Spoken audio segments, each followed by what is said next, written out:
Hi YouTube, Midwest Outdoorsman here with another hunting knife review. This is more of a budget option, one that I've used a lot. I can really report on my experience with this knife. It's the Gerber Gator drop point fixed blade, and let's take a look.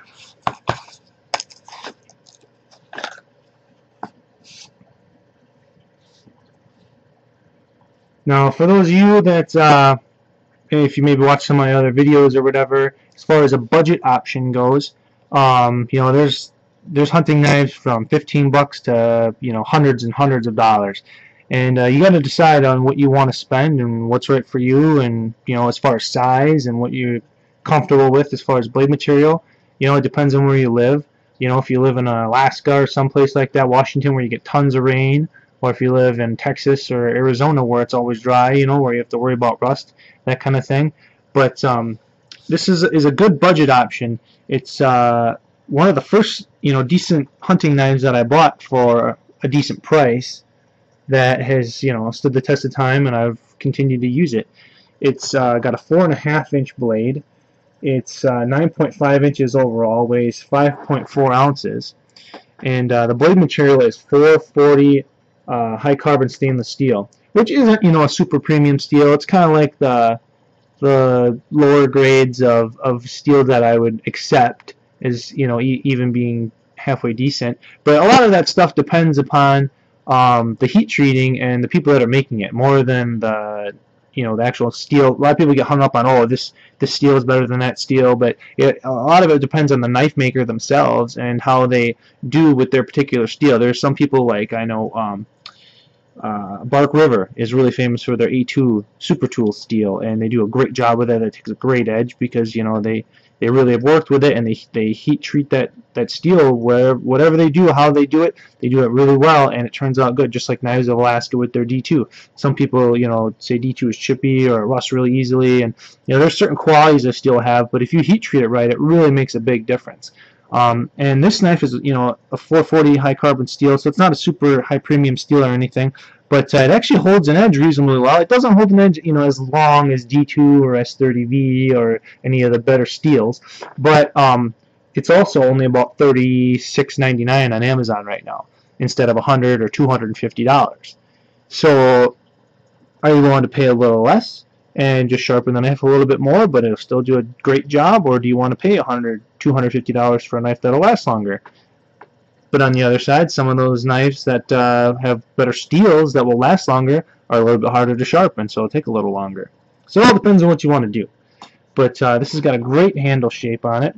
Got kind of a little bitty thumb ramp sort of there. It's got like a rubberized gator grip on here. I don't know if it's craton or whatever they call it, but it's a rubberized material, and it really feels great in the hand. Tacky feeling. So when your hand is got blood or whatever on it, sticks on there. And the initial edge on this knife was really good, actually, from Gerber. It lasted quite a while. I got quite a few deer with it, and I never had to sharpen it. And then once I got to sharpen it, you got to keep up with it. Every deer, I would say, you'd have to resharpen it. But you can get through a deer without it going dull. I wouldn't say more than that. And you might want to touch it up throughout, because 440 is a lot easier to sharpen than some of the other steels. So it's not a real big deal. Hit it with a stone or file or whatever you want to, sharpen it. There's a million different ways. Everyone has their own ideas and ways about sharpening. But it's a great, great budget option. I would say this and the outdoor edge swing blade, depending on what kind of knife you want or whatever, are two of my favorite budget options out of all the knives you can get. The sheath here, let's take a look at the sheath. Not really impressed. It's just a contour on the outside with a, just a regular plastic liner on the inside there. Not super high quality or anything, but for 36 bucks, you can't really expect that. I mean, I would rather have a Kydex or a plastic sheath that doesn't hold any water. I mean, this does have a plastic insert, which is good, but I'd rather have all Kydex, with something with a really solid retention system.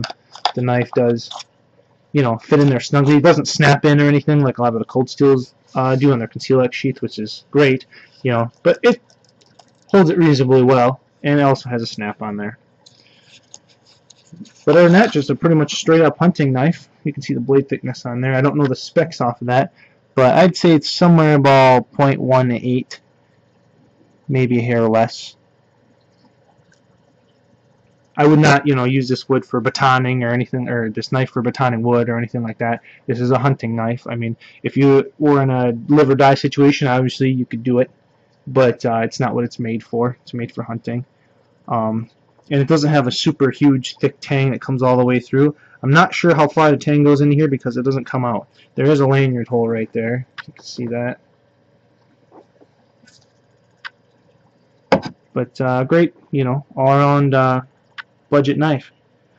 So, any questions or comments, leave them in there and I'll try to get back to you. As always, be respectful of other people. These are just my opinions and just trying to show kind of the stuff that I've used and the experiences that I've had with it. I've used this knife quite a bit, and for the money, it performs really good. I don't know if I've owned this knife for a long time. I've got this knife probably at least 10 years ago. So I don't know if they've changed the steel or the way they temper it or whatever nowadays. But this particular one that I got is holding up great. So that's the Gator Drop Point Fixed Blade by Gerber. Thanks.